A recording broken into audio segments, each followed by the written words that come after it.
Boa noite todo mundo. Boa noite, meus amores. Como é que vocês estão? Como tem passado? Boa noite. Que saudade de vocês, que saudade das nossas lives diárias, que saudade de estarmos juntos, né, por aqui. Saudade de todo mundo, viu? Deixa eu ver quem tá entrando. Fly, Nath, Lele do Amor com Caridade, Amanda, Ivana, Rosiane, Ângela, muita gente boa entrando nesse momento. Baron, Júlio, não é? Júlio, Euda, Cíntia. Muita gente boa entrando nesse momento. Ai, que saudade que eu tava das nossas lives. Saudade de falar com vocês, de conversar um pouquinho. Patrícia Lima, meu amor, um beijo. Maria Eunice, oi. Silvia, Maria Salles Luiz, Daniele, só gente boa entrando por aqui. Tava com muita saudade de vocês. Cheguei da África e já tô um pouco ainda sentindo, né? Fernanda, namorada que sonhei, um beijo. Olha, eu tô ainda um pouco sentindo o efeito das 5 horas de diferença, porque essa altura já tava lá, deixa eu ver se são 8 horas, 10, 1 hora da manhã lá. Então, assim, eu tô enfrentando ainda essa mudança de novo do horário, né? Já tava me acostumando com o horário de lá.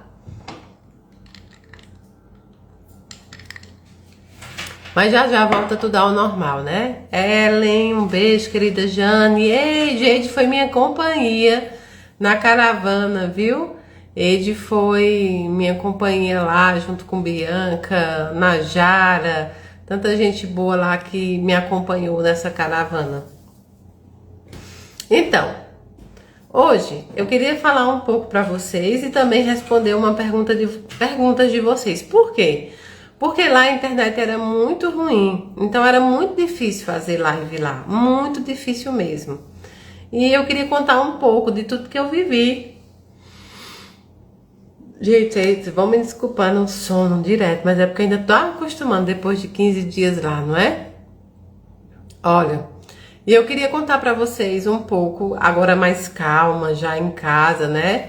Do que vivi lá, como foi, o que vi. E também responder pergunta de vocês e esclarecer muitas coisas, porque muitas coisas lá foram novas pra mim, então eu queria muito. Primeiro, eu quero agradecer imensamente o Wagner, a Clarissa e todo o pessoal que estava lá junto com a gente. Fran, minha linda, Fran foi outra que conheci lá e que foi um prazer enorme. Vou levar no meu coração aí pra sempre. Dividimos o quarto, eu, Fran, Eide, Najara, Thalissa, doutora Isabela, Leonardo, né, Bia. Dividimos o quarto lá, nosso quarto que a gente brincava tanto, que era o mais bagunceiro. E foi muito bom, muito bom. Eu conheci pessoas maravilhosas lá, pessoas encantadoras. E eu queria falar um pouco. As meninas aí, eu não sei se vocês estão sofrendo com essa história do sono, mas eu tô lutando ontem e hoje pra poder não dormir em horário diferente, não ficar acordada a noite inteira, sabe? O que acontece? A ida você vai super animada, é muito tranquilo, mas a volta demorou 31 horas entre paradas e tudo mais para que a gente chegasse ao Brasil. Foi 31 horas até chegar em casa, né? E assim, bem cansativo mesmo a viagem de volta. Mas assim, sobre a viagem, quero agradecer à Fraternidade Sem Fronteiras, ao Wagner e à Clarissa, porque nos deram uma grande oportunidade de crescimento, uma grande oportunidade de despertar espiritual. Foi uma oportunidade, assim, de nos melhorar. E eu posso falar por mim, Eu volto da África. Pega um cafezinho pra mim, que eu tô aqui quase dormindo com o pessoal. Gente, é sofrido, viu, essa história do fuso horário. Então, assim, foi um despertar espiritual muito grande, porque eu precisava viver aquilo. E eu acho que muita gente precisa viver uma experiência dessa. Eu acho que muita gente precisa estar mesmo dentro, né? Precisa estar mesmo imerso a um trabalho desse para entender o que vale a pena na vida. E eu, Mayra, precisava estar lá. Hoje eu sinto que esse chamado grande que eu tinha para ir era justamente para essa situação. Eu brinquei muito com o Wagner porque eu sempre colaborei com a fraternidade em todos os eventos que fui chamada, porque sempre acreditei na causa, sempre acreditei no trabalho que era feito, e eu só via vídeos e fotos. E aí um dia eu estava em Tupaciguara e o Wellington disse assim: Mayra, vamos fazer uma caravana para África. E eu na hora eu falei assim: ah, vamos, eu topo fazer a caravana para África. Assim, meu coração de pronto já disse: eu topo fazer essa caravana. E então a gente já começou, né? A gente já começou a organizar isso. E assim, o Wagner, eu me lembro, né?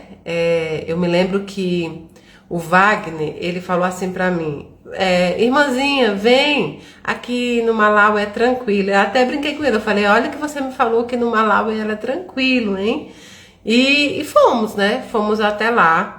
E pra mim foi muito bacana mesmo, foi muito bacana. Por quê?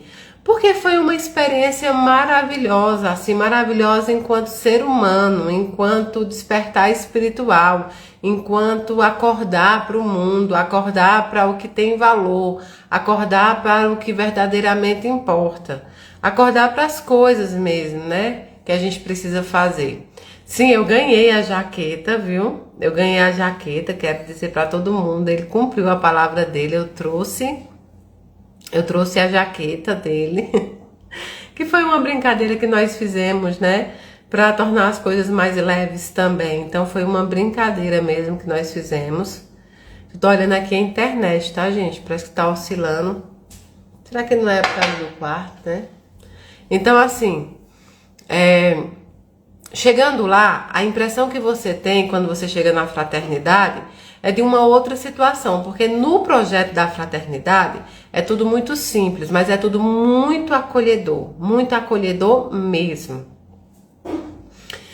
Os alojamentos, a cozinha, as mamas que cozinham lá, é tudo muito acolhedor.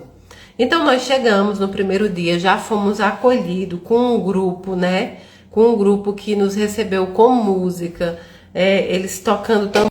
Aquilo para nós foi emocionante, ver uma outra cultura, a cultura deles, né? A cultura mais mesmo. Então, no segundo dia é que a gente vai mesmo. Ah, tem muita gente nova na live, né? Galera, sejam muito bem-vindos aqui na live. Hoje eu tô comentando sobre a viagem da África, que eu acabei de chegar de lá, né? Para conversar com vocês. Eu acabei de fazer. Ah, tá falhando. Deixa eu ver aqui.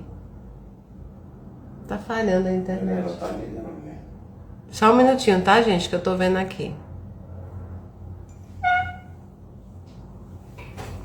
Acabei de botar aqui.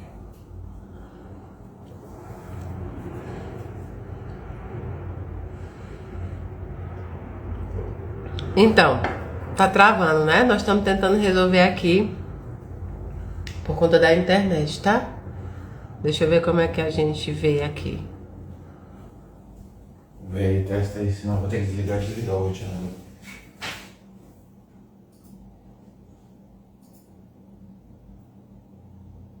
Tá bem alto. Será que voltou? Voltou, né? Beleza. É que aqui às vezes a internet com o tempo fechado fica pior, tá bom? Mas vamos lá. Então, eu tô contando as pessoas que estão na live, que são novas. Sejam bem-vindos à nossa família. Estejam aqui sempre que quiserem, coração aberto, abraço aberto para vocês. E hoje eu tô contando a minha experiência na África, tá bom? Pela Fraternidade Sem Fronteiras. Então, depois de recebido lá com a cultura deles, que foi lindíssima, vem o segundo dia da caravana, que é justamente o dia de cair na realidade. É o primeiro dia de visita ao campo de refugiados. Eu conversei com vocês que o campo de refugiados de Dzaleka, hoje, atualmente, abrigam mais de 60 mil pessoas. Mais de 60 mil pessoas. E entram lá, né? Entram lá mais de 350 pessoas mensalmente. E nascem 150 crianças. Ou seja, a tendência daquele campo, né? A tendência daquele campo é cada vez crescer mais. Luana, um beijo, querida, do Pará. Então, é cada vez mais crescer. Só que o que acontece? O campo de refugiados de Dzaleka, vamos começar falando sobre o nome. Dzaleka significa fim de linha, fim de caminhada. Para esses refugiados, seria como se eles tivessem chegado a um novo mundo. Seria uma esperança, na verdade. Porque o fim daquela caminhada, né? O fim daquele percurso que eles fazem, muitos quilômetros a pé, fugindo dos seus países. Porque lá tem gente do Congo, tem os etíopes, tem o pessoal da Zâmbia, tem o pessoal de vários, do Burundi, tem pessoal de vários lugares lá. Então, ali quando eles chegam, parece que eles... Parece que eles vinham para uma nova esperança, né? Para uma nova esperança. E quando chegam lá, se deparam com uma outra realidade. Em 1994, o campo de refugiados foi criado com um acordo feito entre o governo do Malawi e a ONU. Porque havia tido aquele massacre no Congo, onde mais de 800 mil pessoas morreram naquela época. E foi muito, muito problemático aquilo. Então, foi criado esse campo por conta do massacre do Congo. Por conta do massacre do Congo, que aconteceu em 1994. E assim, o governo do Malawi faz um acordo junto com a ONU e entrega aquela parte que antes era uma prisão e considerada uma das piores prisões do país. Entrega aquele terreno, aquele lugar que já havia sido uma prisão para a ONU, para que a ONU monte o campo de refugiado, que é chamado de Dzaleka.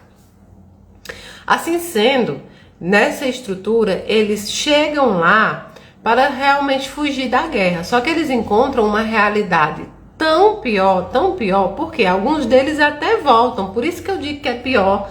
Alguns deles voltam para o país que está em guerra, porque eles preferem se arriscar lá do que muitas vezes morrer de fome, do que muitas vezes morrer com as necessidades básicas que não são atendidas, como por exemplo a educação e outras coisas. Eu acho que eu vou trocar de lugar aqui em casa para ver se a internet melhora com vocês, tá? Porque às vezes é o lugar que eu estou também. Só um minutinho. Só um minutinho, tá bom? Vou trocar pro lugar que a gente faz, geralmente, as nossas lives, quando é terço. Deixa eu pegar aqui. Vamos ver se melhora. Deixa eu ver se eu consigo aqui acender um pouco a luz. Deixa eu ver. Vamos ver se melhora um pouquinho. Acende a luz. Pedindo ajuda aqui. Vamos ver se agora melhora um pouquinho. Então, assim, o que é que acontece? Esse pessoal, quando ele chega nesse campo de refugiados, eles enfrentam uma realidade muito dolorida. O primeiro passo é que refugiado não pode trabalhar no Malawi. O refugiado não pode trabalhar no Malawi. Então, o primeiro ponto, não tem como trabalhar, não tem como eles procurarem um emprego, não tem como eles procurarem um lugar para trabalhar, porque eles simplesmente não podem. Começa por aí. O segundo passo é que eles não podem sair do campo de refugiado. Tem várias barreiras policiais lá que não deixam eles sair do campo de refugiados. Então, se eles tentarem ir para outro lugar, eles são parados pela polícia e são devolvidos ao campo quando não são presos. Pronto. Terceiro ponto é que lá a estrutura é arcaica, não tem saneamento básico, esgoto a céu aberto. Eles fazem o banheiro como um tipo de fossa, é um buraco, como se fosse uma latrina mesmo, que era utilizada antigamente. Eles não têm médicos, eles não têm hospital, eles não têm remédio, eles não têm comida. Pessoas lá nos disseram que passam 2, 3 dias sem comer. Então é uma realidade muito dura de você chegar numa casa e a pessoa está dizendo que tem 3 dias que não comia. 3 dias que não comia. Uma realidade dessa forma.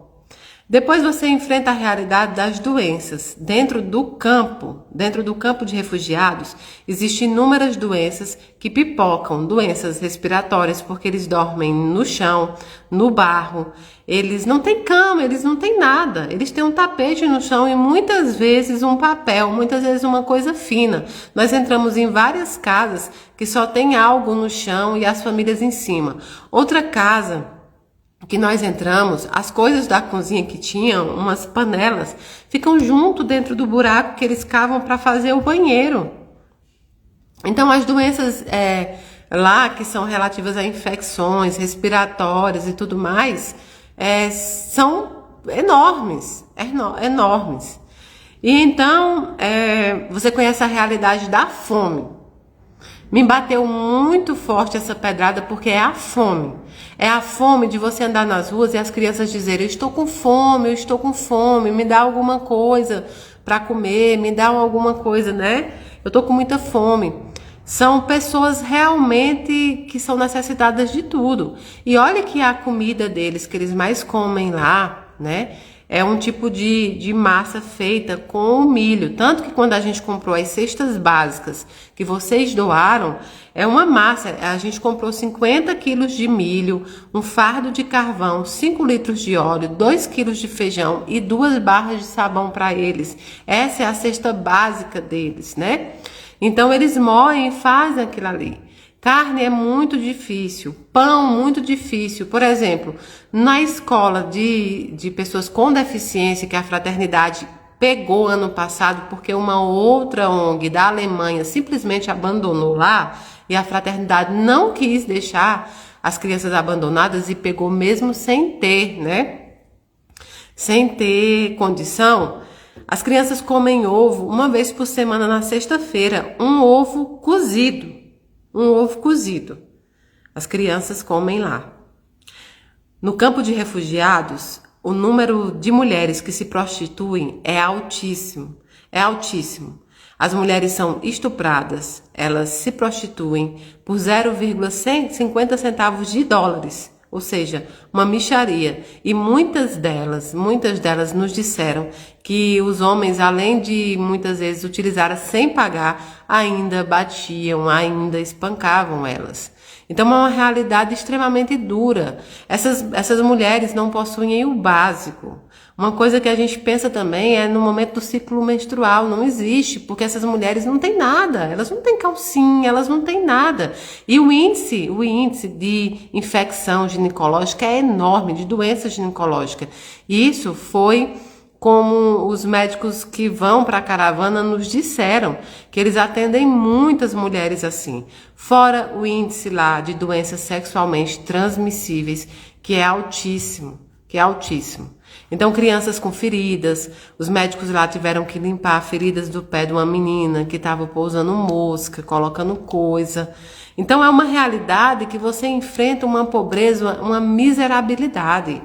Não é pobreza, é miséria, é abaixo do nível de miséria ali. É uma situação em que um dos refugiados nos disse assim: eu nem me sinto gente, eu me sinto um animal. Por quê? Porque eles são invisíveis. É uma coisa tão triste de você chegar lá e eles estarem se tremendo de frio. De você chegar lá e eles não terem sequer o documento. Num dia muito frio, quando a gente chegou lá, tinha um menino se tremendo, tinha vindo do Congo com a família de 6 pessoas. E a única coisa que eles tinham eram as roupas que eles estavam e mais umas 3 mudas de roupa. E as crianças encostadas na parede com a cabeça baixa. Então, eu encarei uma realidade que eu nunca enfrentei na vida. Os nossos assistidos aqui, sim, eles sofrem também e tem muita pobreza no Brasil, mas não é comparável ao que eu encontrei em Desaleca. Não é comparado. Então, assim, eu fiquei muito triste com o que eu vi, né? Polly, eu tô indo para João Pessoa, eu pensei em você hoje. A pobreza lá é uma pobreza de não ter o que comer. Porque aqui a gente ainda consegue a pessoa pedir, alguém dá. Só que lá não tem como, porque eles não podem nem ir para a cidade. Eles não podem sair do campo. Então não tem nem como pedir. Vai pedir para quê? Então quando você chega lá, tem uma fila na porta da fraternidade esperando por ajuda, pedindo ajuda. Muitas vezes o Wagner manda entregar uns dinheirinhos para eles lá. As pessoas da fraternidade tentam ir lá entregar. Eles têm o psicossocial que recebe todo mundo. Eles têm mas eles não têm como ajudar todo mundo. São 57 mil pessoas desde a última contagem. O que dizem é que já está para cima de 60 mil. Outra coisa muito triste que eu enfrentei lá é um grupo de pessoas de outros países que tem casas que são diferentes. São casas grandes, são casas que têm alarme e destoa muito dentro do campo de refugiados. E eu perguntei e um dos refugiados nos disseram que eram pessoas que faziam tráficos de humanos para prostituição e para tráfico de órgãos. Um dos refugiados nos disse, eles são de outros países e ficam lá. E a gente perguntou se não era para a gente ter medo e ele falou, não, porque eles não fazem isso com pessoas brancas de outro país, porque eles têm medo de ir para a mídia. Ou seja, ainda mais isso, eles são tão invisíveis que acontece esse tipo de coisa lá e ninguém vê. Uma outra voluntária da fraternidade nos contou que foi encontrado um caminhão cheio de corpos sem os órgãos, que foi visto lá, que rolou isso por lá, né, pelo que disseram. Então, é uma situação horrorosa, é uma situação que não tem como você explicar em palavras, né, não sei como explicar para vocês tudo que eu vivi. É claro que eles têm uns misticismo lá, então eles acham que algumas doenças que eles enfrentam lá, muitas vezes pela água, pelas coisas, é envenenamento, é feitiçaria, tem sim, mas a gente vê que aquelas pessoas estavam falando a realidade. Um outro colega nosso que estava em um outro local perguntou o que eram aquelas casas ali e perguntou assim, então quer dizer que essas redes aí, essas arames, essas coisas, essas redes elétricas, é para as pessoas não pularem para dentro? E o outro refugiado falou, não, é para elas não saírem, para elas não fugirem. Então, assim, gente, é uma realidade que parece coisa de filme, é uma realidade que parece coisa de filme de terror. Só quando você vive lá, você começa a imaginar o quanto cruel é a vida daquelas pessoas, o quanto cruel é. Eles falando que eles fazem um tijolo de barro com água somente. O tijolo é muito pesado. E aí eles têm que fazer assim, eles fazem 100 tijolos para comprar um fósforo. É surreal o que acontece lá dentro.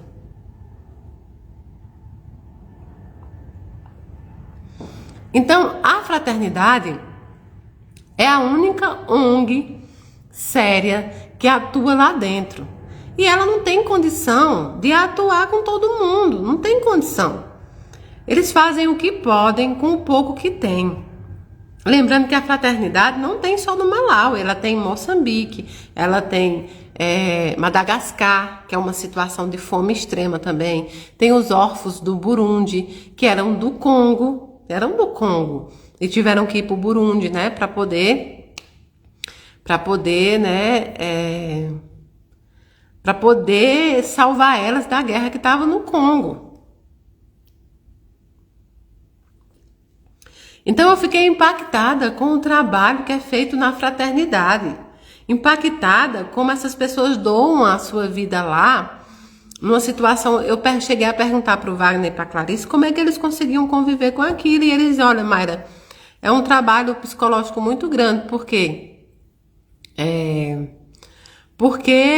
a gente precisa dizer não. Muitas vezes a gente diz não o tempo inteiro lá, gente, porque a gente não tem para dar, tudo é pouco. Então as crianças pedem comida, você não tem, a gente está o tempo inteiro dizendo não. É uma situação assim tão desgastante, é uma situação... Alguém perguntou sobre um campo de concentração. Uma das pessoas que moram no campo disseram que lá é um campo de concentração, não é um campo de refugiados. É um campo de concentração, é uma cadeia a céu aberto. As pessoas que vão primeiro para a transição lá, elas ficam nas barracas de plásticos, de tenda. Quando tá quente, tá muito quente. Quando tá frio, tá muito frio. E os banheiros dessa área de transição não são banheiros, são improvisados para todas aquelas pessoas. A água lá é muito difícil.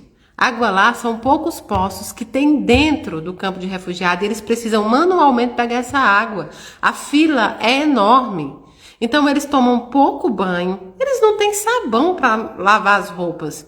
A fraternidade fabrica sabão e vende a preço extremamente barato para arrecadar dinheiro para a fraternidade, além do que eles doam, mas ainda assim não é suficiente.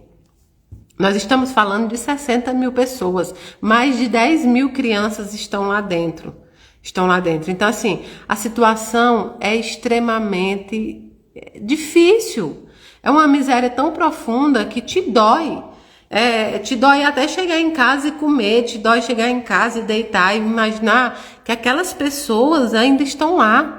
Eu ouvi situações terríveis sobre tudo lá. Eu ouvi das pessoas que moram no campo. Não foi a fraternidade que me contou. Não foi voluntários que me contaram. Foram as próprias pessoas. Eu estive no campo. Fui com voluntários da fraternidade, porque é perigoso você ir sem. Mas quem nos contou foram as pessoas que viviam lá.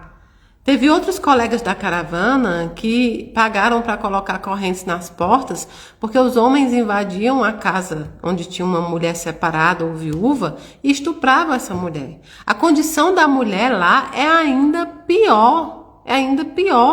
A condição da mulher lá é pior, é de um produto, de uma coisa, de nada, um objeto. Então você vê, e o que acontece? Agora, há pouco, a fraternidade foi informada da saída da ONU de lá. A ONU está fazendo olhar para a faixa de Gaza, né? Então, de 73 pessoas que trabalhavam lá da ONU, só ficaram 3. E claro que eu tenho certeza que a faixa de Gaza também precisa, né? Mas abandonar esse povo lá também, não sei que solução precisa dar se os países se juntassem, mas é impossível você acreditar como eles moram lá de forma invisível. Essa é o que a gente sente. Na verdade, é isso que a gente sente, sabe? Eu acho que se os países se unissem, se voltassem a olhar sobre aquele lugar... Gente, são 60 mil vidas e chegando cada vez mais e nascendo cada vez mais. Eles têm um grande problema lá também, que é a religião. A religião se tornou um problema lá também, ao meu ver. Sabe por quê? Com a colonização, eles passaram a ser basicamente de 2 religiões, católica e evangélica. Dentro do campo tem mais de 400 igrejas evangélicas e eles não usam nenhum material para se prevenir. Por quê? Por conta de religião, de crença. E então eles têm filho. Eles não podem se recusar, as mulheres não podem se recusar. Eles têm toda uma crença lá. O que é ainda pior, porque você fica imaginando tantas igrejas e esse povo assim tão miserável. Tem que saber o que está acontecendo também, né? tem que saber o que está acontecendo, porque isso acontece tanto. Então, ao meu ver, e aí não posso garantir para vocês, porque estive lá em pouco tempo, e é uma coisa que eu vi, muitas igrejas, e eles são bem religiosos, então assim, muitos contribuem com a igreja do que não tem, assim. E é uma luta danada. Então você vê, às vezes, a religião também é um problema quando usada dessa forma. A religião é um problema. Então, eu vi uma luta muito grande da fraternidade, foi isso que eu presenciei, para ajudar o máximo de pessoas que eles podem. E imagina, o coração partido, né? Por quê? Porque eles têm que ajudar os projetos em vários países, não é só lá. E uma luta com pouco dinheiro, eles têm muita boa fé, vontade, né? Mas pouco dinheiro ali. Então você enfrenta uma realidade, é um filme de terror.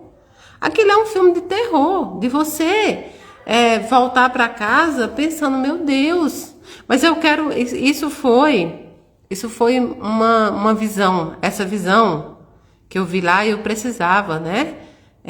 Contar para vocês exatamente como eu vi. Nenhuma foto que a fraternidade mostrar, nada que eles falassem seria fidedigno ao que nós vivenciamos lá. Fidedigno à luta deles, sabe? A luta deles. Os carros são muito velhos da fraternidade e é com esses carros que eles lutam lá para pegar pessoas no campo, para pegar pessoas em outros lugares. Gasolina lá é muito difícil e muito cara. Então, eles têm que estar o tempo inteiro, né, economizando gasolina, porque pode não ter. Então, o que eu vivenciei lá foi uma luta desse casal e dos voluntários que estão lá, e de voluntários também que são do campo de refugiados, que eles trazem esse voluntariado de lá, para tentar salvar o máximo de pessoas possível, para tentar dar uma vida melhor a essas pessoas, mas é muita gente, pouco dinheiro e só a fraternidade. Conheci a história da Clarissa, que já está lá antes do Wagner, né? Antes do Wagner, e é muito bonito. Conheci eles dessa vez no lar deles, conheci eles dentro do lar deles, dos filhos deles. E vou dizer para vocês, eles vivem exatamente como vivem as pessoas de lá, uma vida muito simples, não tem geladeira, não tem televisão, porque algumas pessoas podem imaginar que eles, como são fundadores da ONG, poderiam viver de uma forma melhor. É melhor porque eles têm o que comer, é melhor porque eles têm ali uma pequena estrutura. Mas, gente, nada, o básico nada, eles vivem igualzinho a eles, né? Eles vivem igualzinho, de uma humildade sem tamanho. Eu conheci a casa do Wagner e da Clarice, eu conheci a vida deles igualzinho. Eles vivem lá dessa forma. Tanto é que quando uma refugiada foi dar um depoimento, e eu acho que está na live do Fraternidade Sem Fronteiras dos 16 anos, ela disse assim, ó, eles nem parecem serem brancos. Por quê? O que ela quis dizer? Porque eles têm um pouco da nossa visão, né? Eles querem dizer da humildade. Na verdade, ela não queria criticar. Ela queria dizer, na verdade, que eles viviam na humildade assim como os outros. Então, essa parte foi muito bonita de ver como pessoas realmente fazem o bem pelo bem. Eu já sabia disso com o Wagner, mas eu não conhecia, eu não via, eu não sabia. Era a minha fé neles, eu não via como era isso. E hoje eu sei, vivem nas mesmas condições. A mulher do Wagner, a Clarissa, é uma lutadora, é uma batalhadora. Todos os refugiados têm um maior amor por ela, chamam Mama Clarissa. Por quê? Porque ela faz de um tudo para ajudar aquelas pessoas. Então é uma mulher forte, é uma mulher corajosa. E fiquei encantada com a humildade. O Wagner já conhecia, mas ela não. E a forma como ela trata todo mundo chega ali nela e fala alguma coisa, e pede, pergunta, né? E ela tá sempre ali ajudando, sempre ali tentando fazer o máximo que pode. Então, esse lado foi muito positivo, conhecer, sabe? Vivenciar uma caridade mesmo, pela caridade. Outra coisa, Vamos para o lado positivo, né? Para o lado positivo de tudo isso também. Eles têm uma fé enorme. O índice de suicídio lá é praticamente zero. O índice de suicídio é praticamente zero. É difícil se escutar falar. Você imagina que pessoas que vivem nessa situação, sem ter o que comer, sem tomar banho, sem ter um lugar digno para dormir, passando 2, 3 dias sem um alimento, passando 2, 3 dias sem água, 2 dias, 1 dia sem água, pegando água suja, enfim, sobrevivendo com o que tinha. Uma coisa que me pegou muito foi uma pessoa falando assim pra mim: a gente não viu cachorro nem gato no campo de Desaleca, isso é um mau sinal. Isso é um mau sinal. Então aquilo me pegou muito. Essas pessoas não têm nada, nada mesmo. E o índice de suicídio é quase zero, gente.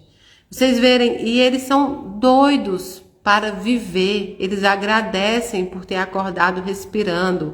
Eles agradecem por ter tido condição de sobrevivência. Então você vê naquelas pessoas uma vontade de viver, uma luta para viver. Não é só a vontade, é uma luta para sobreviver, que me envergonhou por muitas vezes que eu reclamei de alguma coisa da minha vida, aquilo me envergonhou. Nada que eu passar será comparado ao que eu assisti ali. Por isso que eu disse para vocês sobre esse despertar espiritual e que voltei uma outra Mayra, voltei uma Mayra melhor com certeza. Voltei uma Mayra melhor com certeza, porque hoje, a partir dessa viagem, eu vou pensar 1000 vezes antes de reclamar de qualquer coisa. Porque eu sempre vou pensar, por mais que minha situação, por mais que tenha acontecido algo difícil comigo, ainda assim não será difícil como o que eu vi lá, como o que eu presenciei lá. Então, esse despertar espiritual vem dessas pessoas também. Outro ponto positivo, a alegria. Eles são muito alegres, são muito agradecidos. Qualquer coisa que você dá, eles se ajoelham para agradecer. Qualquer coisa que você dá, parece que é muito, muito. Um sabonete, essas mulheres, eu levei sabonete, eu levei batom daqui da Casa da Caridade, de doação de vocês, de coisas do bazar, roupas. E elas agradeciam como se aquilo fosse algo assim, fosse como se a gente recebesse um carro de presente, uma coisa assim. Então, um povo alegre, tudo é música, tudo é música, tudo é música.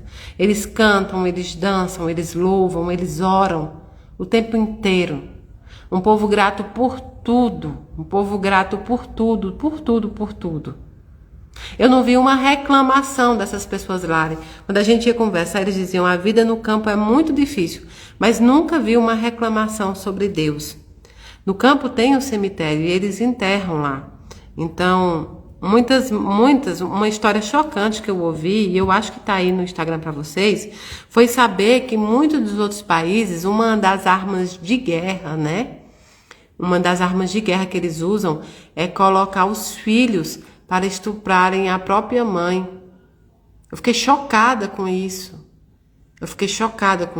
E eu ouvi da boca de um refugiado que passou por essa situação. E depois matam os pais na frente dos filhos. Refugiados que viveram isso. Então, e ver a alegria e ver como ele dá a volta por cima. Um dos refugiados, o Peter, que fez esse testemunho, que eu acho que está no Instagram, o Peter depois foi cantar na festa da fraternidade. Ele compôs uma música junto com o Jonathan, que é outro refugiado, que chama Árvore da Vida, que eu ainda vou trazer para vocês aqui e mostrar a letra. Como a pessoa tem uma força dessa para dar uma volta por cima dessa. Isso também faz com que a gente acredite, que a gente tenha fé de que tudo que acontece com a gente pode dar a volta por cima. Então, o outro ponto foi esse, a felicidade e a gratidão. Povo grato, povo feliz, povo que quer viver. Então, esse ponto, eles trabalham muito, eles são exemplo de trabalho. Lá na fraternidade, as mamas no campo, a gente é recebida por elas com tanto carinho. Então, diante de tantas situações, animalescas que eu vi lá, que aquele povo passa.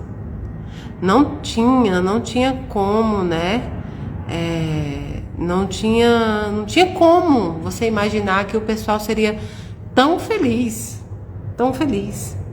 O índice de mortalidade lá de criança, de jovens é alto. Pra você ter uma ideia, as pessoas têm uma expectativa de vida de 50 anos. 50 anos lá. Quando alguém ultrapassa, como a senhora que tinha 89 anos, é acusada de bruxaria, de feitiçaria.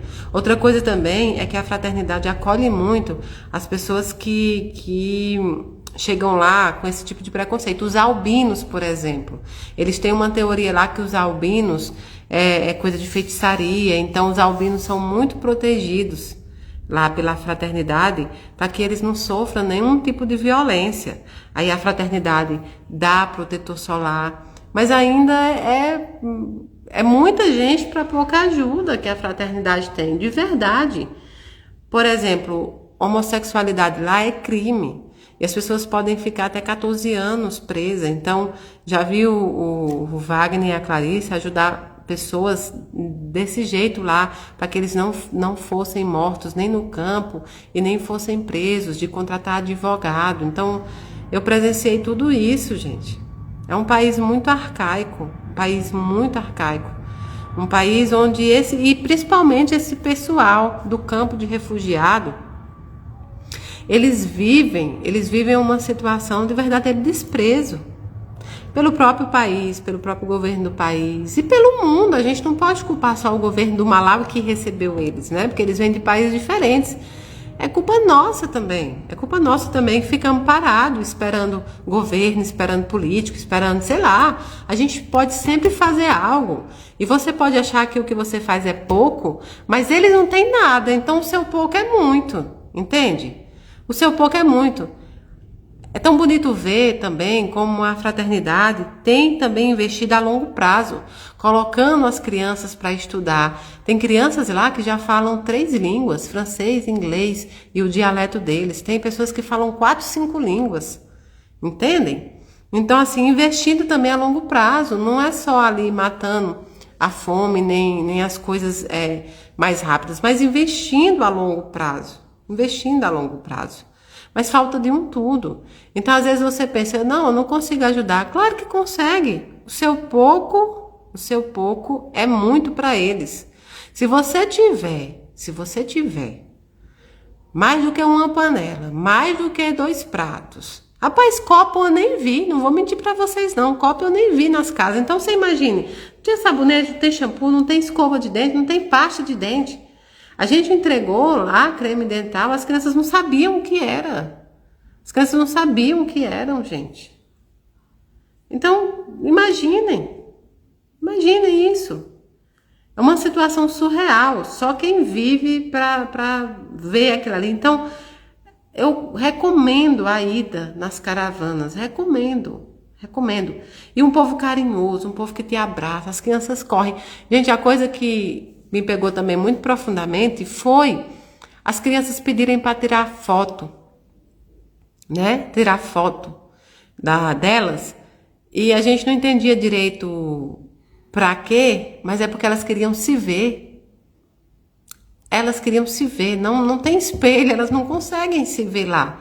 Então tiram fotos e pedem para ver eles na própria foto.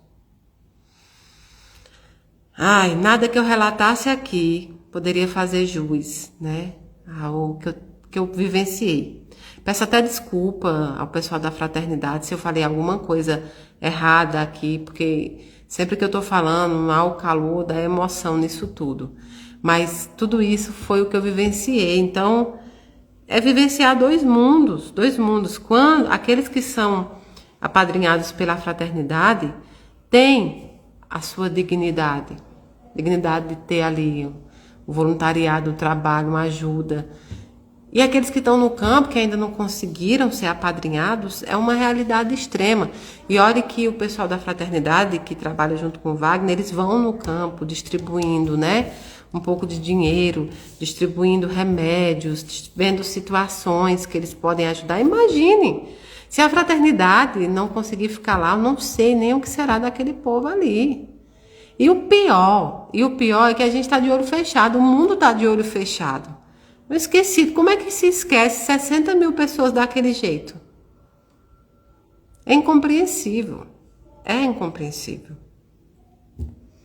Então, esse lado também de positivo que eu estou dizendo para vocês, da alegria, da gratidão, a coisa que é estranha também, é estranha pra gente, para eles não. É que mesmo com fome, se você entregar para uma criança, ela vai dividir com os irmãos. Ela vai dividir com outras pessoas. Os refugiados, quando você apadrinha, eles não pedem mais para eles. Eles dizem, lembrem-se das outras pessoas que estão no campo. Porque eles poderiam, já estão apadrinhados, vendo a gente lá na fraternidade, podiam pedir roupa, calçado, qualquer coisa da gente. Não. Eles pedem, vejam as outras pessoas que estão no campo. Sempre pedindo uns pelos outros. Eu vi crianças dividirem coisas, eu vi crianças, enfim. Eu vi situações que ali é estar com o próprio Cristo, o amor que o Cristo nos ensinou. Eu vivenciei ali o amor do Cristo, quando as pessoas pensavam umas nas outras ali. E algo que eu confirmei, que eu sempre digo para vocês, é que nada tem a ver com religião. Nada tem a ver com religião, né? Nada tem a ver com religião. É justamente a questão da bondade, da espiritualidade. Algumas pessoas me perguntaram sobre as religiões de matizes africanas, né? Como eu disse para vocês, no campo de Desaleca é muito difícil você encontrar, porque eles têm muitas igrejas evangélicas, né? Tem muitas igrejas evangélicas e igreja católica. Então, eles têm muito medo de espírito, muito medo de feitiço, muito medo dessas coisas, tá bom? Mas eu visitei uma tribo Chewa, que tem essa espiritualidade. Mas para vocês terem uma ideia, as outras pessoas têm medo deles.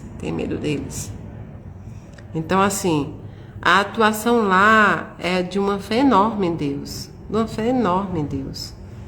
fé sem tamanho em Deus. Mas a situação daquele povo, quando ele falou, olha, a nossa vida é pior do que a de um animal, é verdade, porque os nossos animais, inclusive de estimação, são melhores tratados do que, né, esses seres humanos. Então, essa minha impressão, esse relato, eu tô sendo muito sincera com vocês, eu não vou maquiar o que eu vi. E eu quero dizer para as pessoas que fazem a doação para a Fraternidade Sem Fronteiras que não tenham medo. A instituição é séria. A família, o casal que cuida dessa instituição vive numa humildade tão grande que eles também não têm nada. Não tem nada. Nada assim. Eles vivem lá com os filhos e eles têm mais de 10 filhos que eles adotaram lá. Refugiados que passaram por problemas dificílimos e eles adotaram. E lutam para fazer a adoção deles também, de alguns, de forma legal, porque até para isso é muito difícil, sabe? De uma dificuldade extrema. Então, vocês que doam para a fraternidade, não tenham receio nenhum. Super séria, super atuante, né? Eu não sei nem como explicar isso para vocês. Então, eu voltei uma Mayra melhor. Eu voltei uma Mayra no sentido de verificar o que tem valor e o que tem preço de uma forma diferente. Eu voltei uma médium melhor também, porque eu vi a atuação da espiritualidade ali dia a dia. Eu vi a atuação de Deus. Eu conheci Jesus ali nos olhos daquelas pessoas. Então eu volto um ser humano muito melhor. Na questão da espiritualidade, dentro do campo de concentração, atuam-se muitos obsessores que se aproveitam daquelas pessoas que têm medo, daquelas pessoas que estão em estado de miséria, se aproveitam muitas vezes dificultando ali. Então teve casos assim de ficar chocado quantos obsessores tinham. Obsessores que estavam ali, por exemplo, junto com a menina que veio, né, do Congo com sua família, com 5 pessoas com deficiência e já não falava, não se movimentava, não abria o olho, ia de pé para a escola nos sábados e domingos, porque ela sabe que tinha comida na escola. E aí quando eu cheguei lá, tinha alguns obsessores com ela e eu comecei a conversar com eles e pedi autorização para chegar perto dela. Sabe por quê? Porque eu pedi autorização? Porque algumas pessoas falam, não, tem que... Como se fosse para fazer um estilo de... como é que se faz na igreja católica e na igreja evangélica também? Um estilo assim, como se você pudesse expulsar os obsessores. E não é assim. Pede lá para eles falarem mais baixo, por favor. Então, pedir para eu poder me aproximar dela. Por quê? Porque depois que o médium sai, se ele vai lá, tipo, fazer um exorcismo com obsessores, quando o médium sai, aquela pessoa ainda está lá. E eles podem fazer ainda mais mal àquela pessoa, né? Então, a essa criança eu pedi autorização para conversar com eles. E eles saíram de perto dela e foram para uma porta. E eu comecei a conversar com ela, eu comecei a dizer, olhe, você não precisa viver nessa prisão, você está segura agora, você está dentro de um projeto, você está dentro de uma escola. E comecei ali a orar com ela e dizer, peça a Deus que Deus possa te dar força, o que você passou foi um trauma, o que você conversei com ela, depois conversei com esses espíritos, pedindo a ele, por favor, procurem uma forma de ver, né? Uma forma de verificar, de ver outros espíritos ali, para que você possa, né, ser orientado. Deixem essa menina não fez nada para vocês. Essa menina é vítima de uma guerra, é vítima de uma violência, assim como vocês também foram.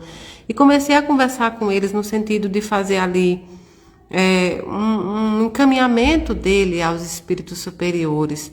E alguns espíritos superiores chegaram lá também, tentaram conversar. Assim, eles deixaram que eu me aproximasse dessa menina.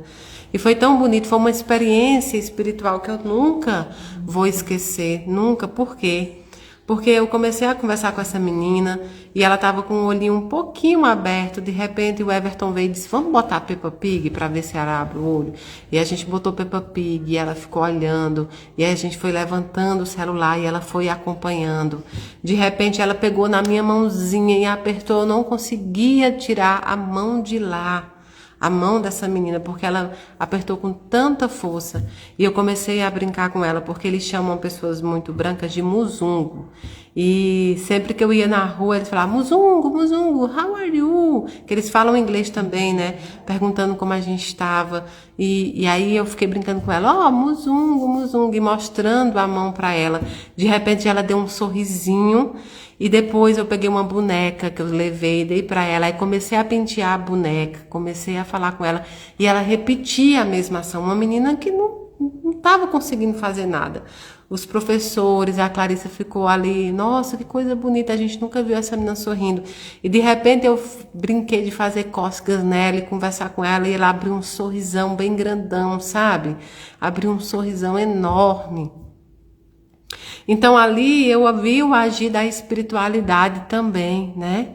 O agir da espiritualidade ali. E trouxe essa menina no meu coração e trouxe essa menina para fazer os trabalhos aqui, mesmo à distância para ela, pedindo para que esses obsessores pudessem verificar que ali não era um inimigo e não se aproveitar do sofrimento daquela menina. E particularmente vou ficar sempre mantendo contato, né? Pedir para um voluntário da fraternidade manter contato sempre com a família para ajudar no que for possível, porque dentro da casa dessa menina são 5 crianças com deficiência, né? E foi oriunda do trauma de guerra do Congo, tá? Inclusive há relatos que podem ter sido coisa biológica que foi jogado perto da casa dessa criança. Então foi uma experiência espiritual muito grande para mim, muito grande, extremamente grande. Tanto é que com outra criança eu tentei me aproximar e alguns espíritos que estavam obsediando, eles tomaram a frente dessa criança para que eu não me aproximasse. E eu fui conversando com esses espíritos, eu fui, né, tentando convencê-los a isso aí. Por quê? O médium tem sempre que pensar que se ele não vai estar perto da pessoa, ele precisa ter cuidado, né? Ele precisa ter cuidado com o que ele vai lidar ali. Porque depois que eu me ausentar, essa criança permanece ali. Essa criança permanece ali. Então a gente trouxe os nomes desses espíritos obsessores, a gente trouxe o nome da criança para fazer um trabalho à distância, né? Para tentar ajudar aquela criança. E com fé em Deus, vai cada vez mais melhorar e, claro, a situação material também, que a gente não vai abandonar. Mas foi uma experiência espiritual muito grande para mim. O sentimento dentro do campo era de muitos espíritos sofredores, espíritos que ainda sentiam fome, sede, que ainda estavam presos a sensações que eles sentiram, né, antes de desencarnar, por conta do sofrimento também. Então, a energia do campo é muito densa, muito pesada, de muito sofrimento. Na fraternidade não, já muda totalmente, porque é um local onde eles são ajudados, inclusive espiritualmente. Então, assim, você ultrapassava uma barreira de dois mundos diferentes. Espiritualmente eu tive muitas experiências lá que eu jamais vou esquecer. Por isso que eu disse para vocês que eu também volto uma médium melhor. Eu volto mediunicamente mais empática, com algumas dúvidas, inclusive, a serem tiradas com a espiritualidade, com o Daniel, nas nossas reuniões, porque teve situações assim muito interessantes espiritualmente falando. Eu visitei um cemitério. Para você visitar o cemitério, você precisa pedir ao líder da tribo que ele dê uma permissão para que você entre. Não é como no Brasil que você pode entrar nos cemitérios. Eles pedem, a gente pede permissão. Então eu fui lá com outra pessoa, pedimos permissão, o líder deixou até certo ponto do cemitério. No outro ponto, eles não deixaram que a gente entrasse. E aí, lá tinham mais ou menos uns 7 ou 8 túmulos visíveis, até onde a gente podia ir. E do lado tinha uma escultura que parecia um camelo, mas ele não tinha aqui a cacunda, ele estava como se fosse um banco, mas parecia um camelo. E depois um banco com duas crianças sentadas, uma olhando para a outra e uma estava sem cabeça, nessa escultura. E do outro lado tinha os túmulos muito parecidos com o nosso, mas alguns túmulos tinham uma escultura de um caixão em cima do próprio túmulo. E via-se claramente ali dentro daquele cemitério uma divisão de espíritos, porque alguns espíritos ali se diziam católicos, evangélicos, e que estavam ali presos por algum motivo também, estavam presos por questões materiais, assim, o pouco que tinha, a terra que deixou, porque lá existe o pessoal do Malawi e existe o campo de refugiados, tá, gente? Não é só os refugiados dos outros países que moram lá, mas existem ali também as tribos do Malawi. E do outro lado existia essa estátua, essa obra que tem lá, e que esses espíritos não se encontravam assim, não ultrapassavam uma linha invisível, claramente invisível. Onde estava essa outra situação que eu encontrei, os espíritos eram mais antigos, mais rudimentares, mais arcaicos, e eles usavam outro tipo de roupa e tentavam me explicar, porque aí precisava de um espírito tradutor ou de um tradutor encarnado, onde eu ia emitindo sons mais ou menos do que eu encontrava e ele podia me dizer, né? Então tinha um nome escrito lá nessa estátua e a gente foi, né? A gente foi e também tentou pesquisar. Então, existiam rituais que eram feitos antigamente ali, inclusive com sacrifícios, com outras coisas, e esses espíritos faziam parte disso. Os outros não, já com a colonização, já frequentavam igrejas. Então havia para eles um limite que é invisível, né? Que não é um limite, claro, onde eles não ultrapassavam, no mesmo cemitério. Então foi muito interessante também espiritualmente falando. Esses espíritos não atravessarem essa linha que não existia, né? Então eu fiquei observando ali, conversando com eles, e essa foi uma experiência fantástica também, fantástica também. É claro que ali eram espíritos que ainda estavam buscando a evolução, espíritos sofredores, né? Espíritos que ainda estavam presos ali. Era esse tipo de espírito que estava ali no cemitério, preso ao físico, preso às situações que fizeram, preso a outras coisas. Mas eu vivenciei essa experiência também. E de nenhuma forma, o que eu sempre fui ensinada pelo Daniel é que de nenhuma forma você violenta qualquer espírito pela sua tradição. Então não tentei catequizar de maneira nenhuma, nenhum espírito nem outro. Eu tentei entender porque eles ainda estavam ali, eu tentei entender qual era essa divisão, tentei conversar sobre o amor de Jesus, sobre a caridade, sobre o quanto existe um plano espiritual muito melhor do que eles ficarem aqui, do que eles conheciam, porque aí eles estavam em situações diferentes. Então a gente vai com amor, não adianta ir por fim da força, não adianta uma doutrinação do que eles não entendem. Então essa experiência minha também foi uma experiência mediúnica de aprendizado, que me mostrou também que eu preciso ainda estudar muito para lidar com espíritos que até então eu nunca tinha lidado. Eu nunca tinha conhecido espíritos antigos que faziam sacrifícios, que faziam essas coisas. Eu nunca tinha lidado com isso assim, de tribo, na verdade, que tenham tão antigos como aqueles. Então foi uma experiência nova para mim. Experiência nova para mim. Caiane, alguns sabiam que eu estava encarnada, porque como eles tinham uma crença na espiritualidade e também vivenciaram médiuns, que não chamavam médiuns, né? Mas líderes de tribos, xamãs, outras coisas, alguns sabiam. E outros não. Outros que já tinham sido colonizados, outros que já tinham vivenciado outra religião, estavam, né? Surpresos por aquilo, por assim dizer. Inclusive, alguns achavam que eu era feiticeira, né? Que é o que eles tinham mais medo. Então, foi uma experiência espiritual enorme, né? Eu me lembro que eu acordei de madrugada e tinha algumas mamas dançando no refeitório do alojamento. No alojamento, a gente ficava em quartos, um grupo num quarto, um grupo no outro, é bem grande, então cabem 20 pessoas num quarto, nas beliches. E aí tem um refeitório central e uma madrugada eu acordei com um barulho de música. Eles dançam muito lá, né? Eles têm a cultura da música muito viva. E eu acordei com o barulho da música e fui de madrugada, abri a porta e quando eu cheguei lá havia umas mamas dançando e eram desencarnadas cantando. E eu perguntei para uma delas que falava português, porque vêm pessoas também de Moçambique que falam português, né? Algumas pessoas do campo falam português também. E eu perguntei para ela se elas estavam felizes que elas estavam dançando. E ela me respondeu assim: não, nós estamos dançando a saudade. E aquilo me pegou profundamente. Olha que frase forte e bonita ao mesmo tempo. Nós estamos dançando a saudade.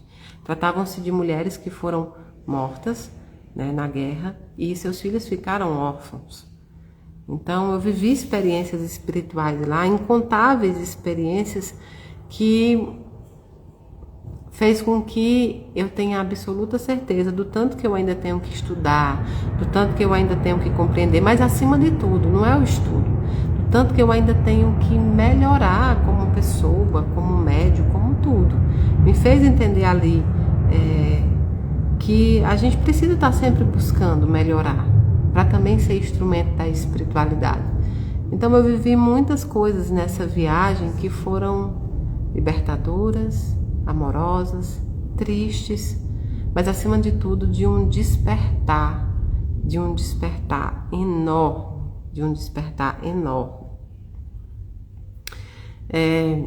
Mais uma vez eu quero agradecer imensamente ao Wagner, à Clarice, à Fraternidade Sem Fronteira, aos voluntários que estão lá, aqueles voluntários do próprio campo de refugiados, né? Patrick, Peter, Olive, Raíssa, Mama Raíssa, extremamente amoroso. O pessoal da costura, eles costuram várias roupas lá, gente, num preço tão barato, sabe? Para arrecadar dinheiro ali. Então, minha gratidão é eterna, eterna. Voltarei com certeza, inclusive para visitar os outros projetos da fraternidade. E uma coisa é certa, que é o que eu vou falar para vocês. Eu não posso virar as costas para aquelas pessoas. A Casa da Caridade não pode virar as costas para aquelas pessoas, sabe? A gente não pode fazer isso. Uma vez que eu conheci aquela realidade, não dá para esquecer e seguir. A casa tem 22 projetos, nossos assistidos, né? Nós nunca, jamais iremos abandonar. Nós temos pessoas muito pobres que precisam da casa aqui, pessoas que precisam também para comer aqui no Brasil. E eu sei disso. E jamais são nossos filhos. Então jamais abandonaria as pessoas que precisam de nós. Mas a gente pode repartir o pouco que tem. Então, a casa passa agora também a mandar o pouco que a gente conseguir também, a dividir com eles. Não dá para esquecer isso que a gente viveu. Não dá para ser só uma experiência e deixar para lá. Não dá para conhecer aquela situação. Nós podemos fazer e o pouco é muito para eles. Então, com isso, eu quero dizer para vocês que, por exemplo, agora nós vamos abrir a campanha do Natal. Já está aberta no Instagram. A campanha do Natal é para arrecadação das cestas natalinas, porque depois a gente vai ter ainda que lutar para as cestas normais daqui. Nossa luta é muito grande, vocês acompanham. Mas tem as cestas natalinas.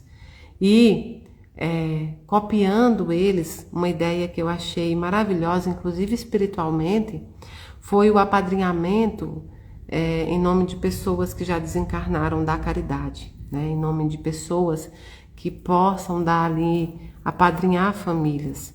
Então, as cestas natalinas, vocês sabem que elas vão com um frango de 3 quilos, com o refrigerante e com o panetone. E aí a cesta vai bem montada e vai um cartão. Esse ano nós vamos fazer diferente. Vocês podem adotar várias famílias e colocarem o D para, vai ter um D para, ou seja, de fulano para família tal. Então vocês podem apadrinhar em nome dos entes queridos de vocês que partiram, para que eles possam também receber esse presente da caridade. Vocês podem apadrinhar em nome próprio, podem apadrinhar em nome de um encarnado que vocês queiram colocar lá. Então, quantas famílias vocês apadrinharem, vai estar lá o nome de quem é o padrinho. Vocês vão colocar e essas famílias vão receber aquele cartão sabendo que é a sua família ou você ou o seu ente que apadrinhou um Natal mais feliz para elas. A nossa meta é angariar 1000 apadrinhamentos, 1000 famílias. E, na verdade, 1000 famílias que são nossas aqui. Mas nós queremos apadrinhar também muito mais, porque depois que a gente conseguir apadrinhar todas as nossas famílias, nós vamos continuar a campanha em nome da fraternidade e a gente vai enviar também o pouco que der, não importa quanto der, porque eu sei que a gente, na Casa da Caridade, a gente luta com muita dificuldade para todos os meses ter o projeto em andamento, os 22 projetos. É muita dificuldade mesmo. E nós temos consciência dos nossos filhos que precisam aqui. Nós temos também os nossos filhos que precisam aqui da nossa ajuda, da nossa colaboração, de vocês que são os doadores. Vocês são os doadores. Eu sou uma porta-voz, é isso que eu faço, mas é vocês que fazem acontecer.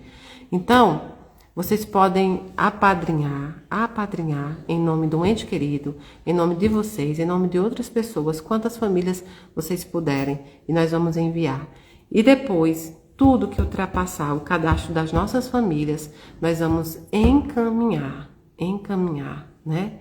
Nós vamos encaminhar depois que a gente conseguir aqui, nós vamos encaminhar o que a gente conseguir também para a fraternidade.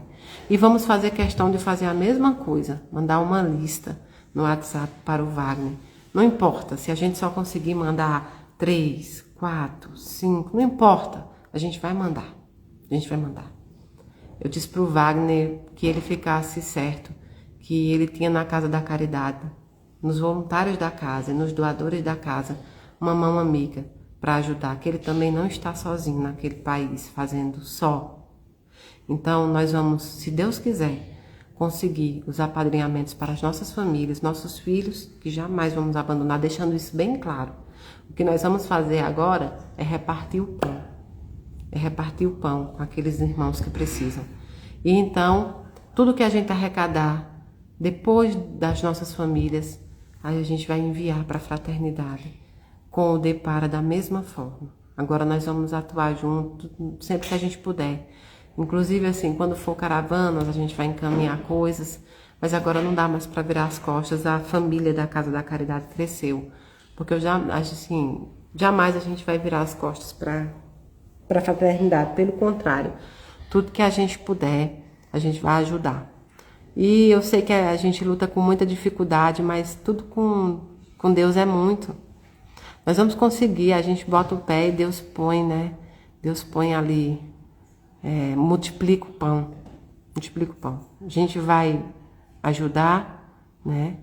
A gente vai ajudar do que a gente tem. E eu acho que a verdadeira caridade é isso mesmo, né? Não é do que nos sobra, é do que a gente tem.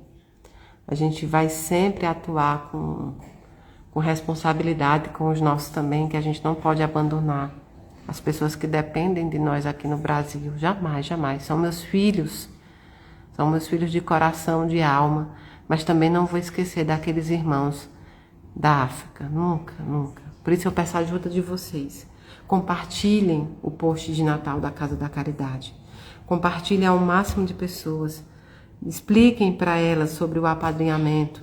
Expliquem que vão com um cartão, que vai com o nome do ente querido ou da pessoa. Expliquem que tudo que ultrapassar as nossas 1000 famílias aqui será enviadas aos nossos irmãos da África também, para que a gente possa também fazer um Natal melhor para alguns deles também.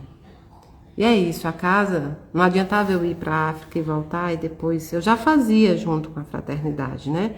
Eu já atuava junto com eles, mas agora eu quero atuar, a Casa da Caridade quer atuar, e vocês podem atuar junto conosco. Vocês podem atuar junto conosco. E é isso, nós vamos repartir o que tem. E com Deus vai ser muito. Com Deus vai ser muito. E em vez de ajudar só o projeto da casa, quando você ajudar a Casa da Caridade, você vai estar ajudando 2 projetos. Porque a gente vai sempre lembrar dos nossos irmãos da África também. E tem uma boa notícia também para vocês.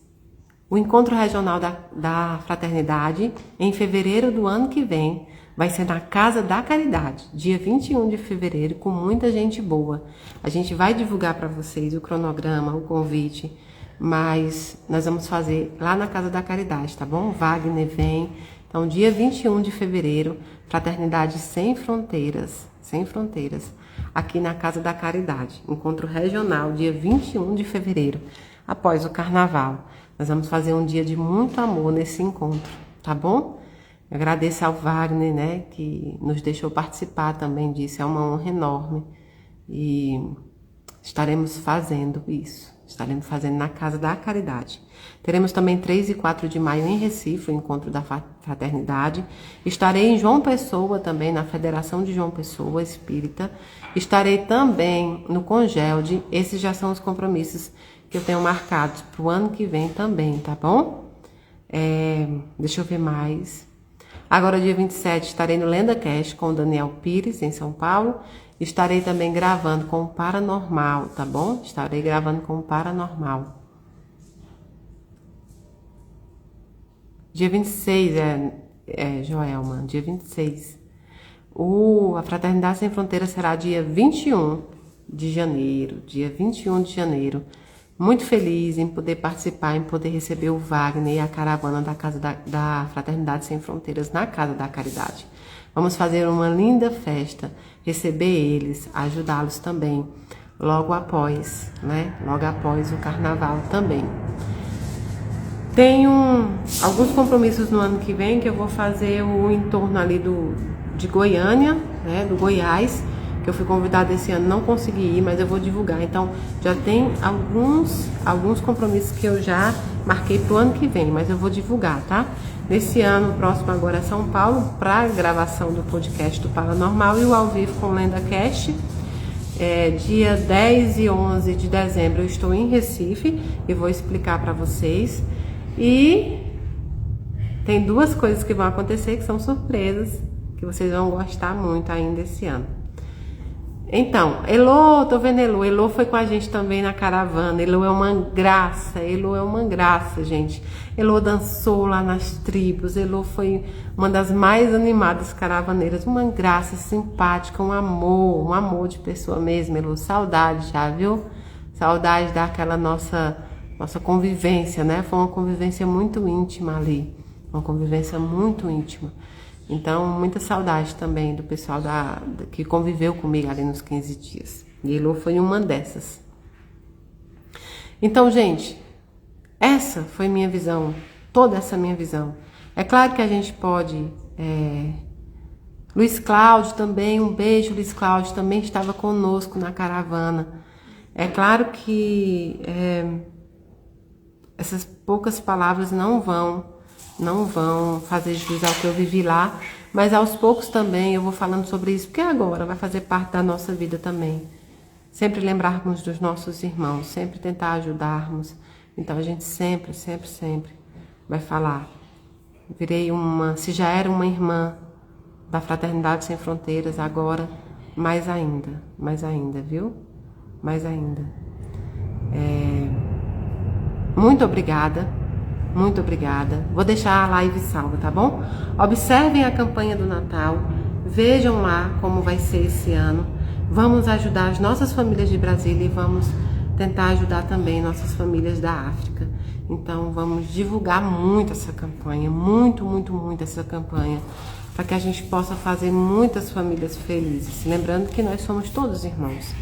E a gente volta à nossa programação normal, sempre na hora do meu almoço, a gente volta a fazer. Amanhã já tem palestra na casa com Rodrigo Mendonça, passe e rogativa de cura também. E eu quero dizer para vocês, tudo que a gente fez com o dinheiro que a gente arrecadou de vocês nos Pontes do Amor.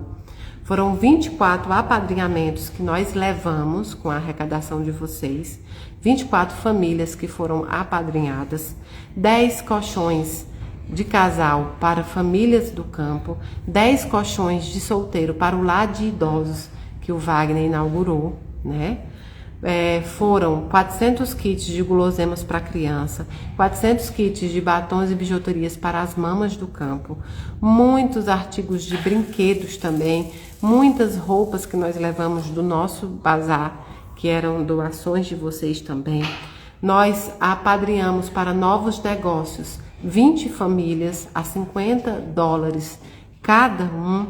Nós doamos 32 cestas básicas com a Casa da Caridade e atuamos também junto com os caravaneiros numa outra sessão de 19 cestas, mas da Casa da Caridade foram 32 cestas básicas também e a doação de uma moto para a Fraternidade Sem Fronteiras, para que façam o transporte das famílias até o psicossocial, tá bom? Essas foram as doações que nós levamos com o dinheiro de vocês, daquela campanha que nós fizemos do Pontes do Amor, fora o que vocês doaram e apadrinharam no site da Caridade. Então, nós cumprimos a nossa missão, nós, casa, e vocês, doadores, do que a gente se propôs a fazer nessa caravana.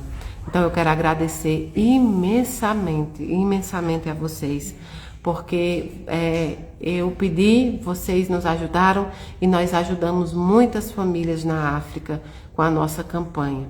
Vocês atuaram ao meu pedido e eu nunca, Deus não irá esquecer de cada um que lutou, divulgando, ajudando, orando. Vocês fizeram acontecer na África, aliviaram a dor, a fome de muita gente e ajudaram a Fraternidade Sem Fronteiras também, tá bom? E agora nós vamos para a nossa campanha de Natal, ajudar as nossas famílias daqui e as nossas famílias também de lá. Então, meu muito obrigada. Que Deus possa abençoar profundamente cada um de vocês. Eu hoje vou tentar dormir no horário normal para tentar acordar. Amanhã retorno ao trabalho e nós retornamos à nossa live nas horas do almoço também. E tem muita coisa boa para vir para a Casa da Caridade esse ano ainda e no ano que vem. E eu só posso agradecer imensamente a vocês, imensamente a tudo que vocês nos ajudam, a tudo que vocês fazem acontecer. Deus abençoe profundamente, que a espiritualidade possa abençoar cada um de vocês. Um beijo grande no coração de vocês. E sobre a África, vocês sempre podem pedir explicações, perguntas, o que vocês quiserem saber da caravana, de como fazer. Façam sempre essas perguntas no Instagram, no direct, que a gente vai tentar resolver. Se a gente conseguir resolver, a gente passa vocês para a fraternidade e eles vão resolver junto com vocês também, tá bom? Eu amo muito vocês, do dedinho do pé ao fio do cabelo. Beijo!